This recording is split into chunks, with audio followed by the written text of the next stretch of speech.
Kamala Harris has just been caught red-handed in broad daylight when one reporter asked the former vice president point blank why the Epstein files were never released during their 4-year administration. And guess what?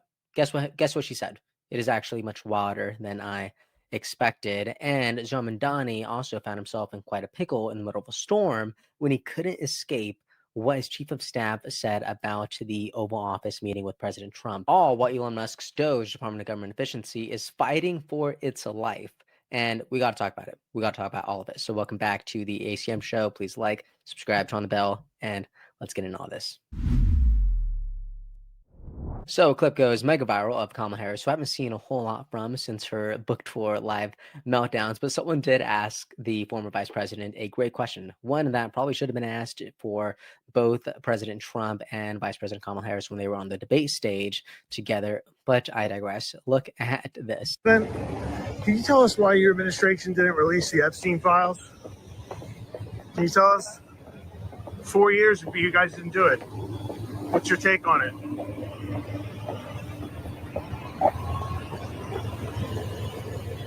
Zip, zero, nada, not even a word salad. I'm insulted over here. I was expecting it. But her not saying anything at all does actually speak volumes, because even when the word salad machine itself cannot muster a response, you know that this question actually hit a nerve because she ran away. It is ridiculous. She couldn't get out of there fast enough. And if you could believe it, Thomas Massie, representative, was also caught stepping into an elevator when a reporter asked him a simple question: why didn't he file a discharge petition to force the Epstein file release under President Biden and Vice President Kamala Harris? Look at his response. Massie, can I ask you a quick question? Why didn't you release why didn't you file a discharge petition on the Epstein files when Biden was president? We were told that they would be released. So, but like, why didn't and the Democrats wouldn't sign it? All right. You know what I like?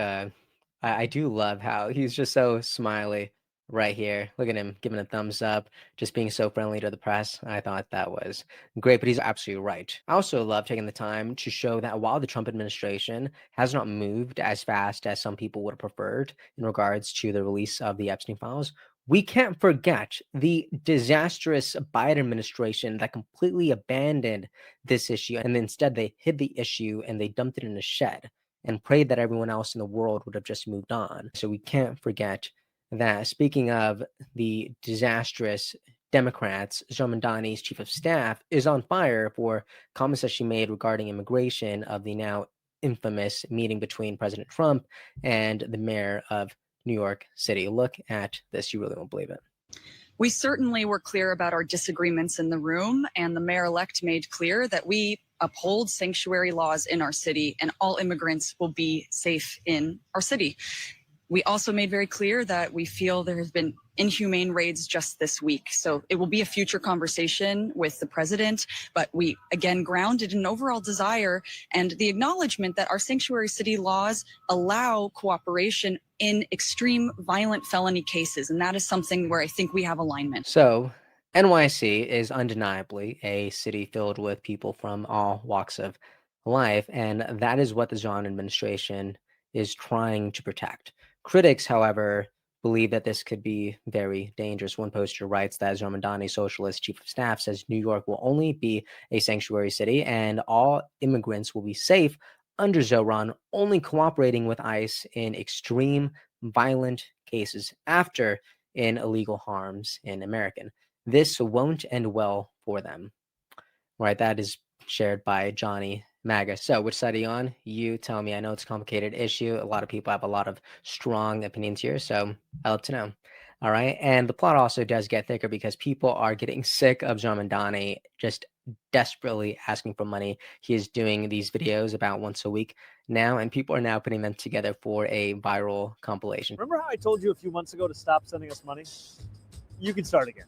This transition requires staff, research, and an infrastructure that can meet this moment. Still asking for your help because we need to raise $4 million in total. So January 1st can be the day we start to deliver, not start to prepare.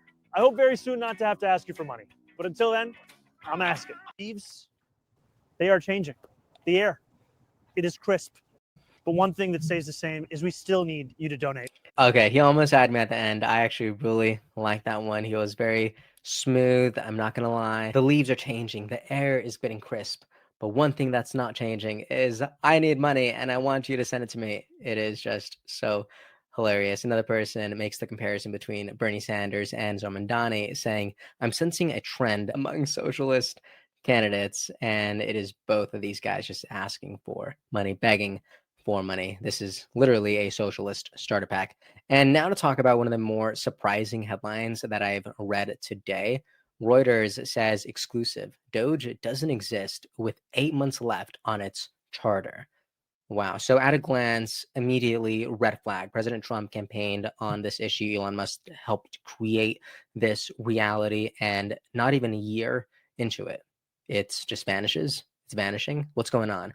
Well, this article does make a couple interesting points. For one, it says that DOGE, quote, doesn't exist anymore, according to Office of Personnel Management Director Scott Cooper. They also mention right here that it is no longer a centralized entity, and that DOGE staff has moved into other positions, and that the original mandate runs through July 2026.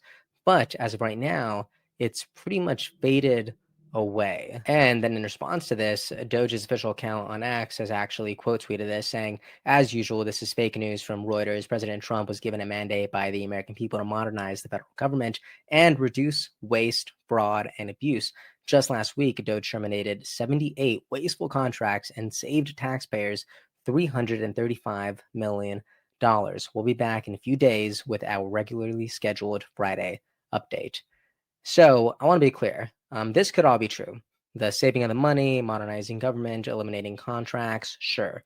But that also doesn't really disregard Reuters' article, which is still saying that it is not a centralized entity, and that it as a department or agency does not exist. I even went one step further. I actually wanted to ask Elon Musk's chatbot to see what it had to say on the subject. So I asked it, does DOGE still exist as a department?